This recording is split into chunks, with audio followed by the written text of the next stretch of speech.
6 months after someone broke into a house in Winnipeg, police arrested a 32-year-old Indigenous man for the crime. He was a routine offender. He used drugs. He couldn't even remember where he was the night the crime happened. Everything about him said that he was guilty, right? I mean, eventually, even he said that he was guilty. He pleaded guilty. I was sentenced to 6 months in prison, which, by the way, was just about how long he was in custody waiting for his trial. And so he went free. The thing is, there was something much bigger than his background, bigger than his memory, that proved that he couldn't have done it. At the time that the crime was taking place, Richard Catchway, that's his name, was in prison 2 hours away in Brandon. I learned about Richard's story from the book Wrongfully Convicted, Guilty Pleas, Imagined Crimes, and What Canada Must Do to Safeguard Justice. Professor Kent Roach, who wrote the book, gives Catchway's case as an example of what is called a false guilty plea. It's one of many stories in the book that really opened my eyes to this world of wrongful convictions. I didn't have the language to process a lot of things I saw and felt in the criminal justice system until I read. I have done a full review of the book, which I'll post separately because it's just too much to discuss about it to put here. Professor Roach is my guest on this show today. He's a professor of law at the University of Toronto, and he's recognized globally as a leader in terms of wrongful conviction research. I've interviewed people from the US and from UK and Canada on this topic, and everywhere I'm talking to somebody established in the field, they mention his name. And so it was really a privilege to speak to him. I was excited to have him as a guest.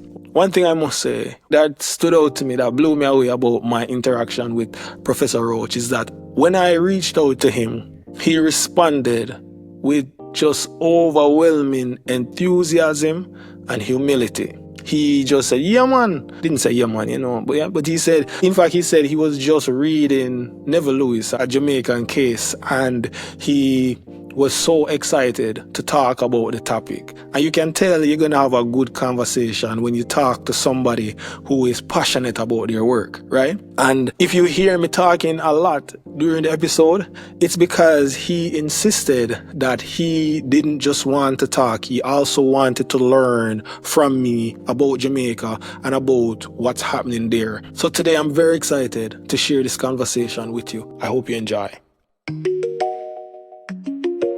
What happens when the justice system gets it wrong?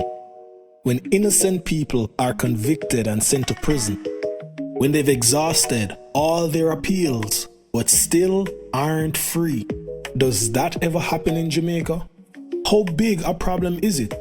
Is there any help, any hope for people like that? I'm Andrew Wiles, and this is Stuck, a podcast exploring wrongful convictions in Jamaica. How they happen, who they impact, and what we can do about them. Tell the judge, tell the jury, tell the news, them no yeah. I started to say, all right, let me immerse myself in some Canadian law. So I'm listening to the charter course. That's where I heard you.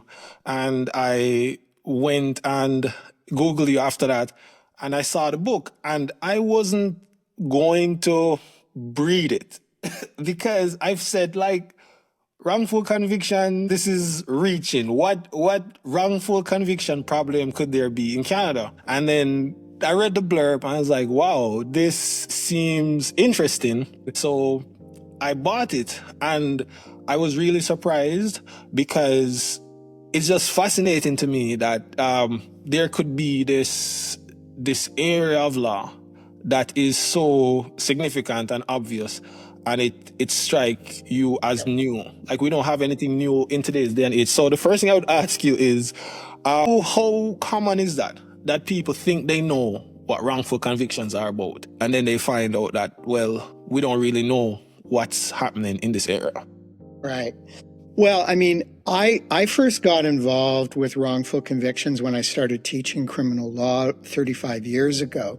And I started teaching in the same year, 1989, when we had our first public inquiry that recognized that there was a wrongful conviction. And I think before 1989, most Canadian lawyers just thought that it didn't happen.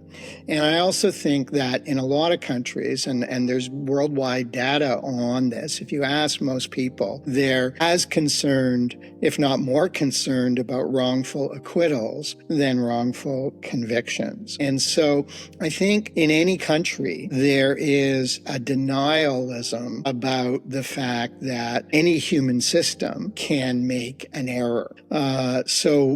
I started in 1989, and I worked with the Association in Defense of the Wrongfully Convicted in the Guy Paul Moran inquiry, which was one of the DNA exonerations. And so DNA exonerations in Canada and the United States also convinced people that the justice system makes mistakes because it presented them with pretty hard scientific evidence. But of course, and this was something that the founders of the Innocence Project, Barry Scheck and Peter Neufeld, recognized, is the DNA exonerations will eventually go away. Why? Because DNA is only available in 10, at most 20% of criminal cases, mostly involving sexual assaults and is sometimes coupled with murders. And so if you assume that the police are competent and have the resources to do DNA testing, then we will prevent wrongful convictions before they happen, which is good, right? But of course, what about all those cases where there's not DNA? Or what about old cases where there might have been DNA, but the material on which you could find the DNA to test it against the person who was convicted, that material has been lost or discarded. And so I think in any jurisdiction, we don't know, and we may never know, how many unremedied wrongful convictions. But I think that once you get one or two remedied wrongful convictions, and especially if people like you who do podcasts, the media, and other people pay attention to these cases, then you can start thinking about, well, why are these things happening and what can we do to prevent them? I guess the first thing that comes up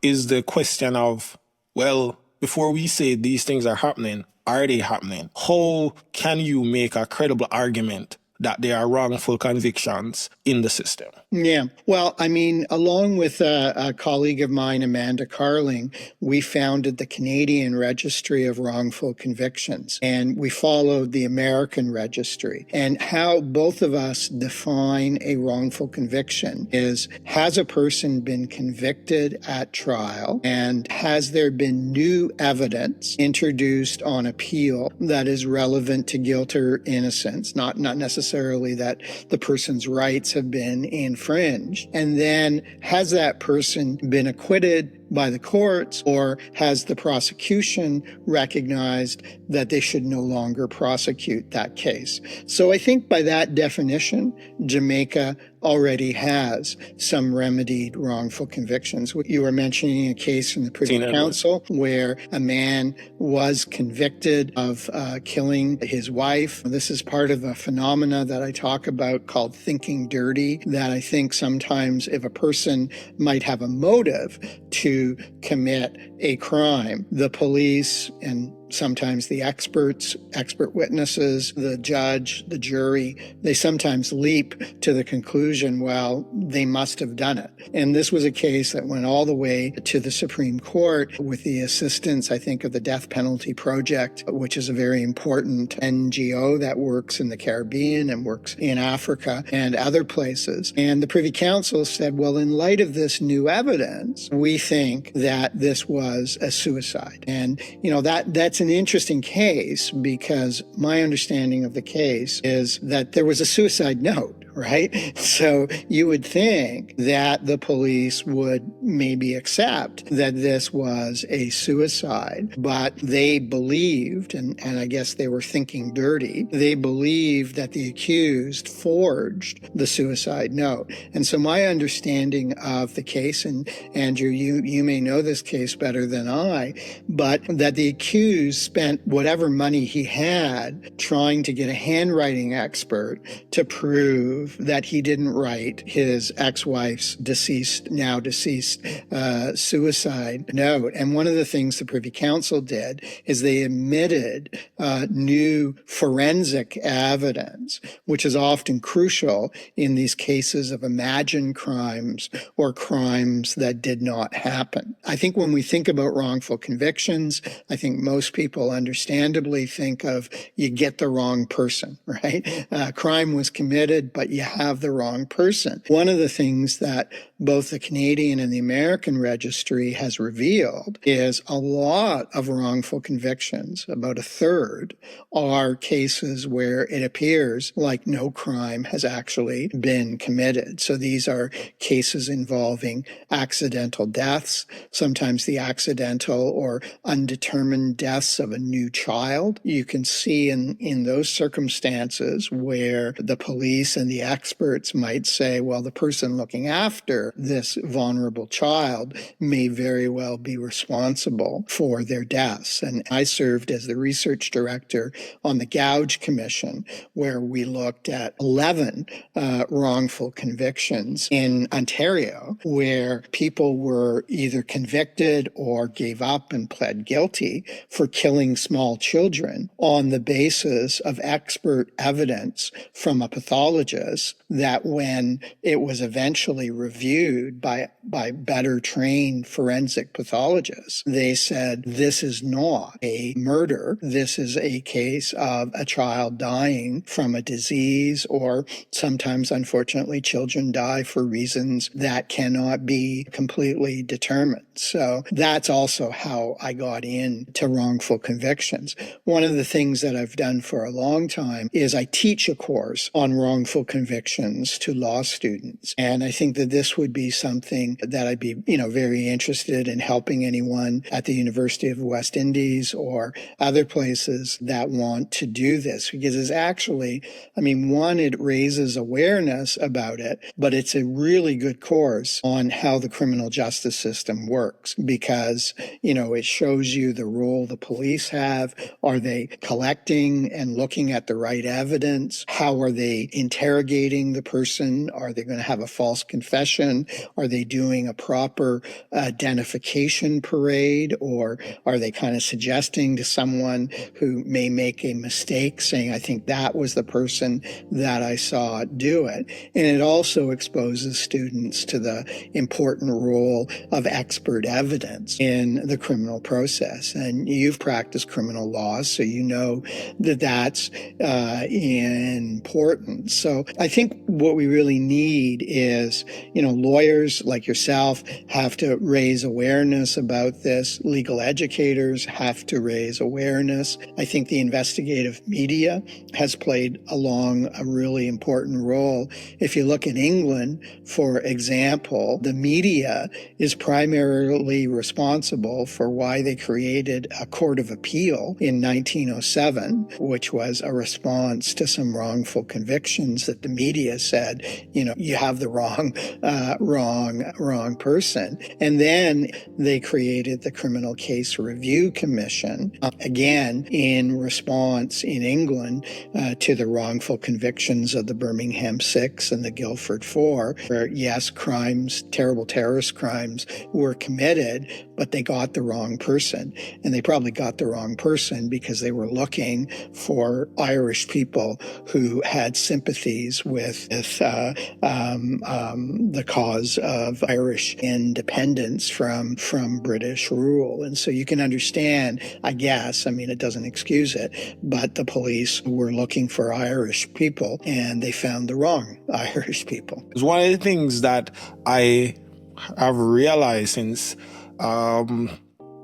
starting to think about this is that it brings the justice system into this kind of focus that looking at individual things didn't. I start to think of it like the forest and the trees, right? Because they're mentioning jury reform, or they'll mention taking out this thing or that thing. And I for a long time I've just been reactive to different things, but then looking at it through the lens of wrongful conviction has started to let me see, okay, we need to look at this and see what is it that we want from the system. And here is a test, and how can we be healthy if we're not assessing whether the ultimate thing of keeping innocent people out of prison, convicting the people who are actually guilty, whether that's working. And the death penalty is one thing that I think this wrongful conviction issue puts it in sharp focus, especially in a country where there is no robust process of assessing wrongful convictions. There's a case that will be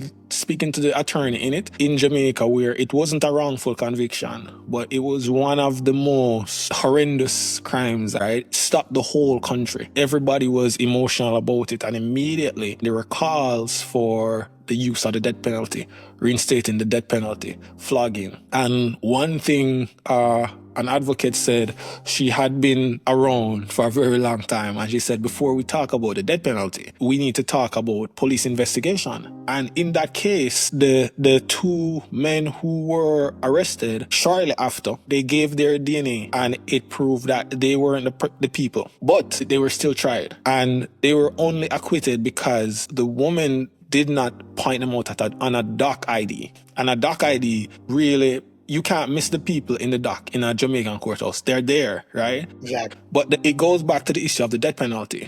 How should we think about wrongful convictions and the death penalty? That's the question.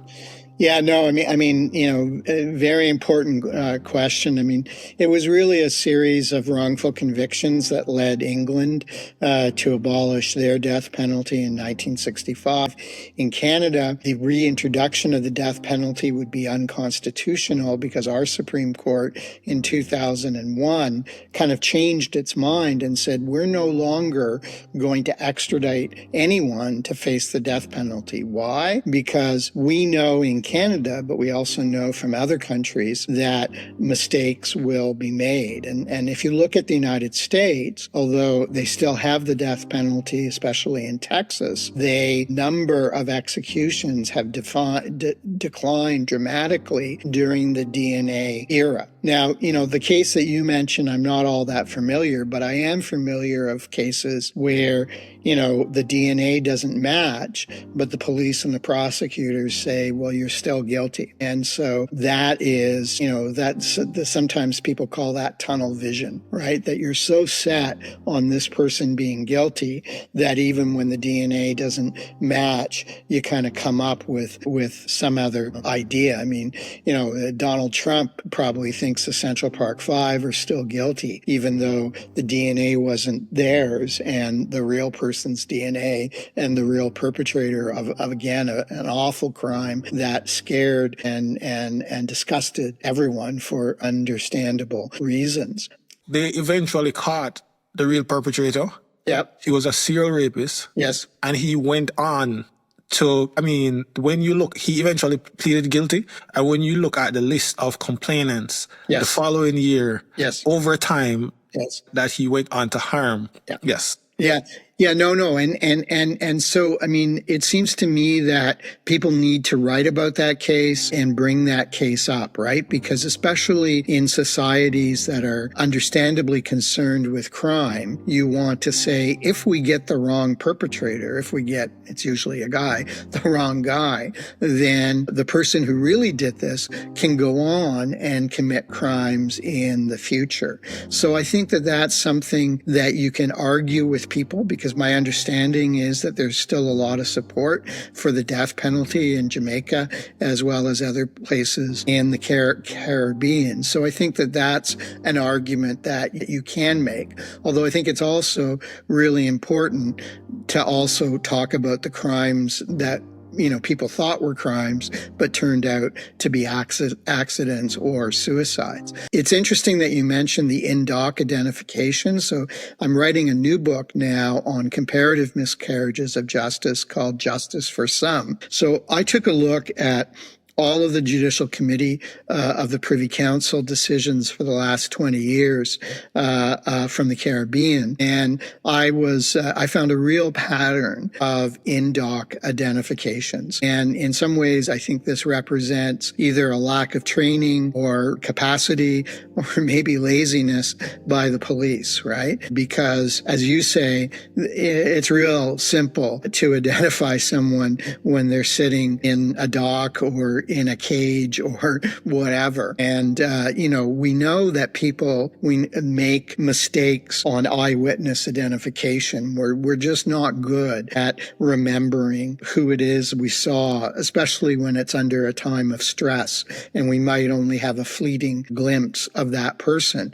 But I do think that the police have to use identification parades, whether they're in person or whether they're done by photos. But they also need to do it in a way that doesn't, with a wink and a nod, say, I really think you should identify this person. We know from DNA exonerations that mistaken eyewitness identification accounts for or is a factor in over 70% of the DNA exonerations. And that's just because as humans, we make mistakes. These are not people that are maliciously doing it, but they are mistaken. And so I think, part of it is also to educate police and prosecutors that they want to avoid wrongful convictions. I think, most police, the vast majority of police and prosecutors, the last thing they want to do is convict a person who is innocent, if only because that means, in many cases, not all, that the guilty person may go free. And so one of the things that I think has happened in Canada that could happen in Jamaica is police and prosecutors have written reports about wrongful convictions as a means to educate the younger police and prosecutors about these dangers. And I know that the Canadian Bar Association was involved with some justice reform in Jamaica. I know that, there's a lot of issues about trial delay in Jamaica and efficiency as there is in Canada. But I think that we also need to contribute with respect to accuracy. And so there's a lot of police and prosecutorial experience in Canada that maybe our police, our prosecutors need to talk to people in the Jamaican police and the Jamaican prosecutorial service. I also think we need to talk to people that do defense work and legal aid in Jamaica. And we also need to talk to judges. Canada was the first country in the world to do a judicial education program for judges on wrongful convictions. And that was started by the late Justice Mark Rosenberg. And that's something where also I think people in Jamaica should reach out to the National Judicial Institute, which does judicial training of judges in Canada. So I think that there's lots of help there. And I really applaud you for kind of raising awareness of this. And I'm happy to do, whatever I can, because I do think that this isn't a Canada problem, a US problem, a Jamaican problem. In any justice system, there is going to be mistakes. And the question is, do we just ignore them and go on, which is especially dangerous if you're looking at the death penalty, but is terrible really in any case, because the wrongful conviction harms not only the person who's wrongfully imprisoned and executed, but the person, their families, and also potentially the victims, right? The victims' families are often very disturbed when they find out that the person that they were led by the system to believe did it actually didn't do it. It's a lot, because when you mention that research on Doc ID, I think back to a case I was reading recently where the Court of Appeal in Jamaica said that the conviction was unsafe because the judge essentially didn't consider the man's defense, and the trial judge failed to take into account the ID evidence, and the court in 1989 was exasperated and saying that there are now so many cases setting the standard. As 1989, right? And Jamaica had a case to the Privy Council, Junior Reid, where it showed that an honest witness can make mistakes in terms of identification. Yet this trend continues. And so the is there, but we do this. And I'm hoping that awareness about wrongful convictions will be something that helps us to see, okay, we have the law and we need to put in place accountability measures. We need to really care, because I think many Jamaicans are frustrated because crime is very high. And as someone said recently, that there is a crime suppression perspective versus a due process perspective. Should 10 guilty go free for one innocent, or 10 innocent go in for one guilty? And I think we are struggling. My personal view is that we are struggling to get the guilty, because we are not lifting the standards of the system. And we are allowing this kind of evidence, which ultimately doesn't help anyone. There is an interesting statistic that I would like you to help me to think about. You mentioned that, just on the basis of probability, there will be wrongful convictions, 99.5, Yep. right? And I was thinking about, Jamaica has a much smaller population and people who are convicted, but our conviction rate is 30%, right? And I think the quality, now you may not feel comfortable commenting on the quality of our evidence, but I'm just thinking in terms of an argument that if the quality of evidence generally poses so much trouble to convict people, shouldn't it cause us to be more curious as to whether the evidence that did succeed at a trial really was of that standard that we can be so confident that everyone who is in prison should be there? Yeah, no, I really like that line of thinking, Andrew, and I would compare it to India. India is the world's most populous country, its most populous democracy, and it also has a conviction rate that is very, very low, about 30 or 40%, and people are concerned about crime in India. And so in my new book, I have a chapter on India, and I've written an article that I can share with you. And I think you're right that what we need to do is invest in better policing and better forensic science as a means of increasing the accuracy of the justice system.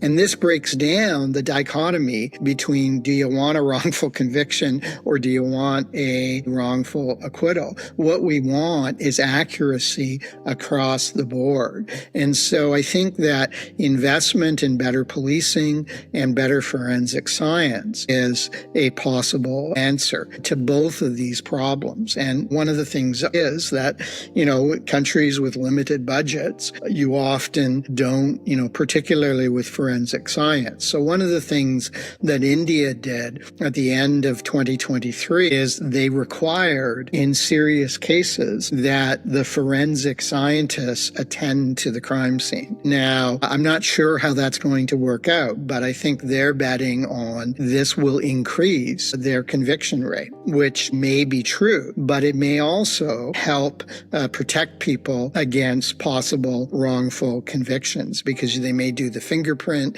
they may do the DNA, and they may discover that the person that was the police suspect actually doesn't match, right? So I agree with you that, and it goes back to, I think, and I know that in Canada, some of our forensic scientists have spent time in the Caribbean. I'm thinking about Dr. Michael Polanin, who is the chief forensic pathologist in Ontario. He's the one in charge of all the autopsies that decide the cause and manner of death. And I know he's done work trying to raise the standard of forensic pathology. I think another issue, and you would know better than me if it's one that affects Jamaica, but I've seen this in other cases from the Caribbean, is I believe there's one country now, might be Bermuda, where they used offshore DNA examinations from an American company that's made quite a few mistakes. And I believe fairly recently, the director of public prosecutions has committed to looking at all of the cases cases where they've used this American lab services to make sure that there's not more mistakes. And I think that's the kind of thing that we have to do, is we have to raise police capacity and forensic science capacity within the countries that we're dealing with, but also realize that if they've made mistakes in one case, maybe they made mistakes in other cases. And sometimes we think of the wrongfully convicted as people who don't give up, people who often their mothers play a huge role. You think of David Milgaard and Joyce Milgaard, and we've named our new law creating the Miscarriage of Justice Review Commission, which will be headquartered in Winnipeg. We've named it rightly after David and Joyce Milgaard, who never gave up. But a lot of people, when faced with that kind of injustice, do give up. And I don't think we should abandon those people just because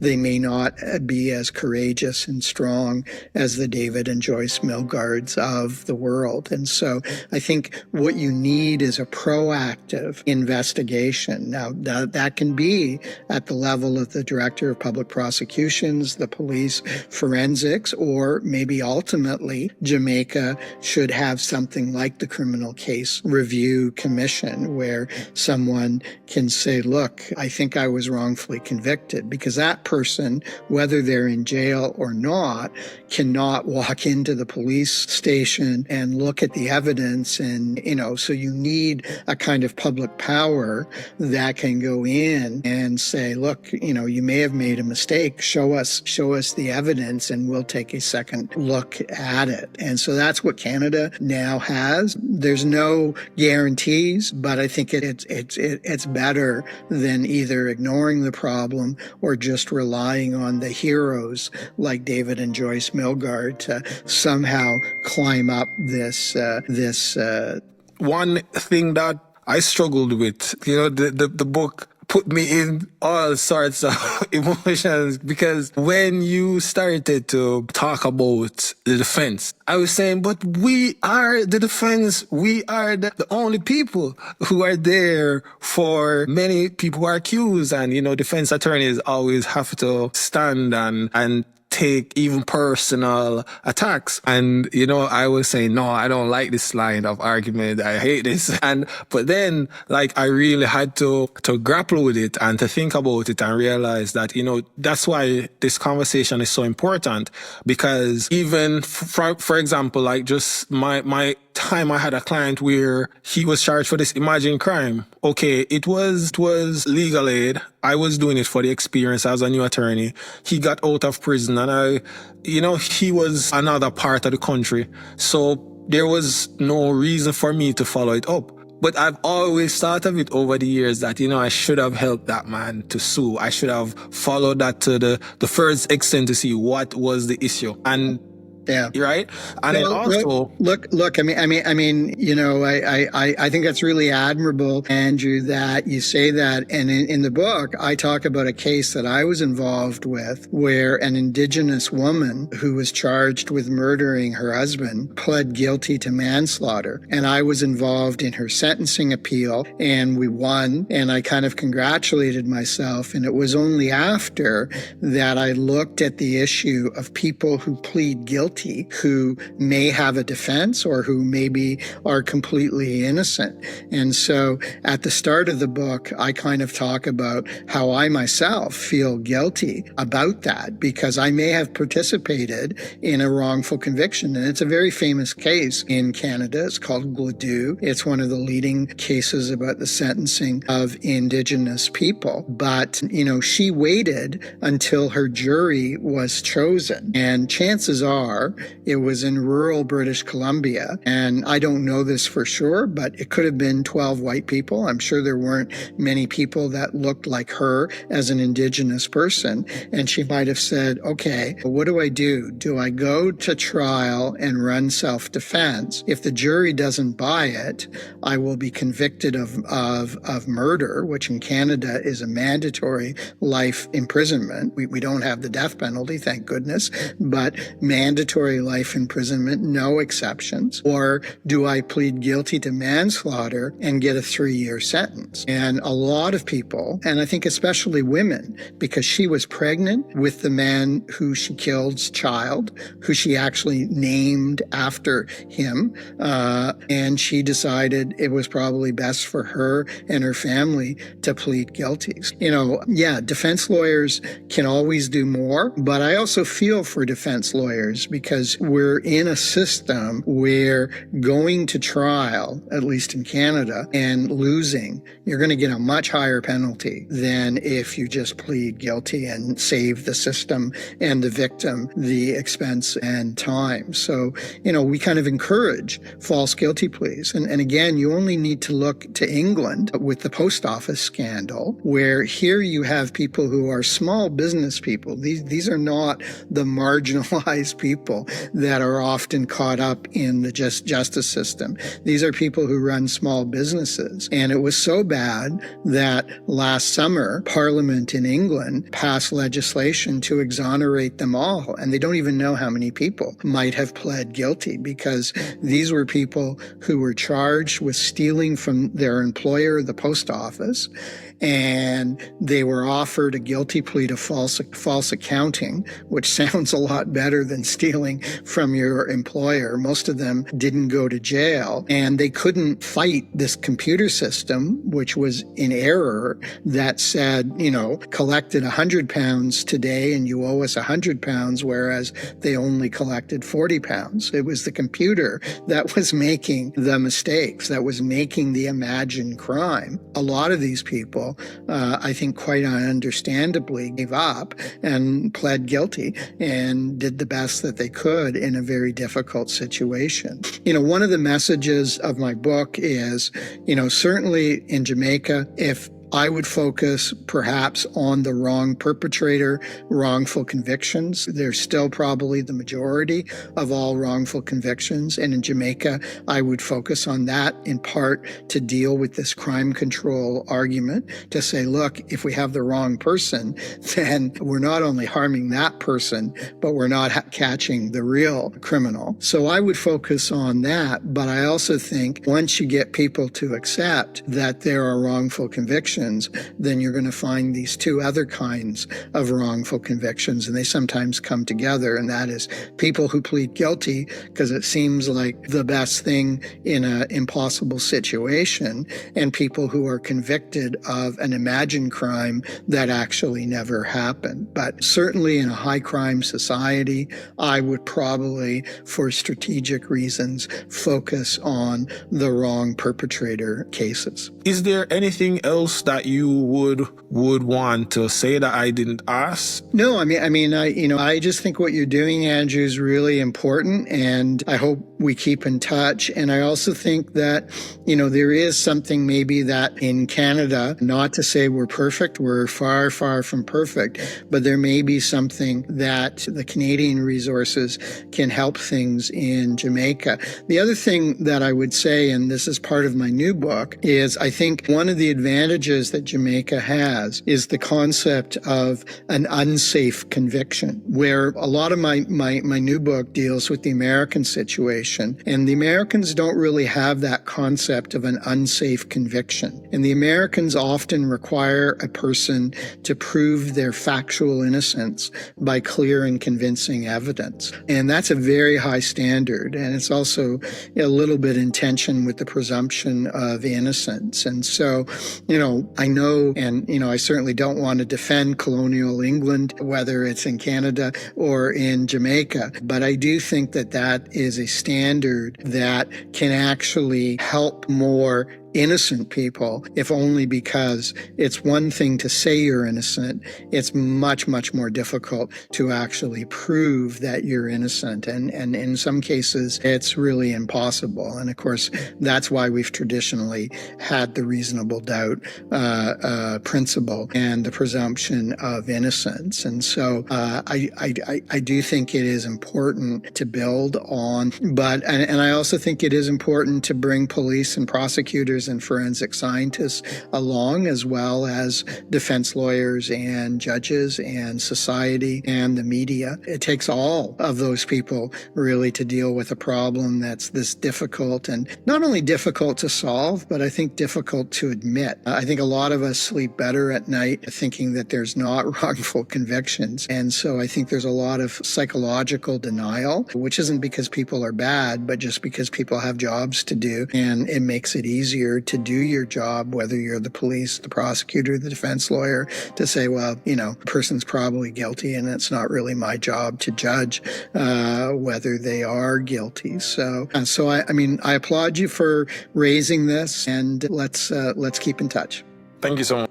That was my conversation with Professor Kent Roach. I've linked to his work in the show notes. You can go and look and see where his books are and check him out. Next week is part 2 of the story of Lessine Edwards. Until then, I'm Andrew Wiles, and this is Stuck.